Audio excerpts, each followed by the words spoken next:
sou assistente social, me formei em 2014, trabalhei por um período em um projeto habitacional em Carapicuíba, que era uma remoção de área de risco. Depois disso, trabalhei em Cajamar, dentro da diretoria de assistência social lá. Aí lá eu trabalhava com projetos como frente de trabalho, transporte universitário. E aí depois eu vim aqui para Vargem Grande e comecei a trabalhar aqui no CRAS. Trabalhei durante 2 anos no CRAS, onde atendia a população carente, em especial aqueles que são dependentes do Bolsa Família. E durante esse período no CRAS, a gente desenvolveu um projeto muito bacana, em parceria com a Camargo Corrêa, que era um projeto voltado para jovens, que era para tratar sobre projeto de vida. E aí foi um projeto super interessante, por quê? Porque a gente trabalhava com jovens de 15 a 17 anos e preparava eles não só para o mercado de trabalho, mas para entender um pouco melhor como eles encaram os desafios da vida. Então, tratava com atualidades, como se comportar numa entrevista de emprego, como entender o que eles esperam mesmo da vida. E foi muito bacana. A gente teve jovens que começaram a fazer faculdade, teve alguns que conseguiram trabalho, então foi uma transformação bem interessante. Depois disso, eu comecei a trabalhar no pronto-socorro de Vargem Grande Paulista, e aí hoje é onde eu estou, e que é uma experiência também super interessante, porque eu lido hoje com moradores em situação de rua, lido com pessoas, em geral, que têm problemas psiquiátricos e precisam de um certo acompanhamento. Hoje eu sou assistente social, e como assistente social, eu tenho uma atuação limitada no que eu posso fazer pelas pessoas. Então, a gente vai até um limite, chega naquele limite que esbarra onde? No legislativo. Infelizmente, Vargem Grande não tem uma quantidade de leis suficientes que possa atender a população como ela realmente necessita. Então, por isso que eu resolvi entrar para o legislativo, porque eu acredito ser capaz de promover leis, promover políticas públicas que possam realmente atender a necessidade da população.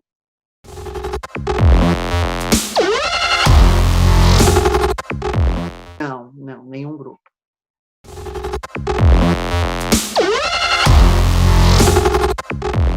Não, não, não tenho, não tenho. É basicamente com recursos próprios mesmo.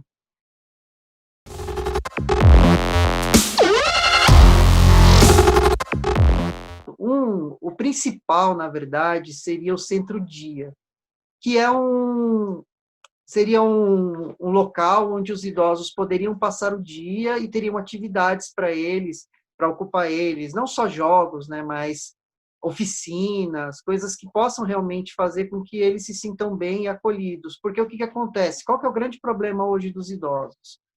A lei diz que o idoso não pode ficar sozinho. E o familiar, muitas vezes, ele tem que sair para trabalhar. Ele não pode ficar o tempo todo cuidando do idoso. Então, o que o idoso faz?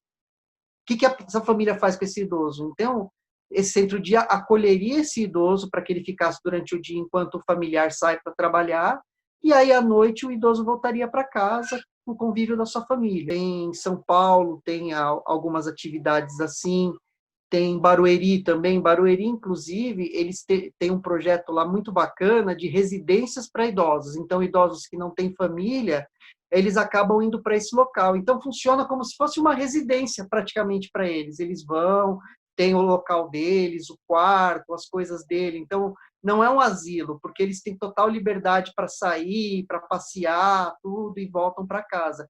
E tem a própria renda deles, e aí a prefeitura ela só dá o suporte tanto na questão de limpeza do local, algumas vezes com alimentação, e até na ajuda com o gerenciamento desse dinheiro desses idosos. Além disso, também um centro de geriatria especializado, como tem hoje o Centro de Referência da Mulher. Hoje, o idoso, o que acontece? Ele está dentro do próprio sistema do SUS, que é bom, mas infelizmente não consegue abarcar toda a necessidade dele. Então, ele acaba entrando sempre numa fila sistemática, junto com todos os outros também que têm uma necessidade. Então, o centro de geriatria trataria especificamente o idoso e as próprias necessidades dele.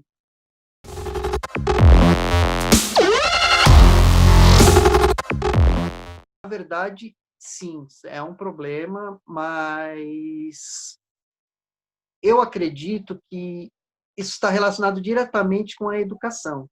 O problema hoje é que as pessoas elas não têm esse conceito, né, do que eu estou incomodando o outro. Eles não entendem isso. Para eles só estão exercendo o direito deles de fazer algo que eles gostam. Então, para você poder trabalhar essa questão, precisa trabalhar com a educação de base, precisa trabalhar com atividades para os jovens, precisa trabalhar com atividade para os adultos também, para que eles comecem a entender o papel deles na sociedade, que tudo que eles fazem acaba refletindo nos outros. Não adianta ter punição, porque punição por si só ela não resolve. A gente tem aí exemplos em várias cidades, tem penas, tem multas altíssimas, mas mesmo assim as pessoas elas continuam fazendo. Por quê? Porque no fundo elas só querem se divertir. O que elas não entendem é esse limite entre a minha diversão e o que incomoda o outro. E isso precisa ser trabalhado, precisa ser conversado por meio de oficinas, por meio de reuniões, conversas, para realmente aproximar as pessoas para que elas entendam que é possível fazer, é possível se divertir sem atrapalhar os outros.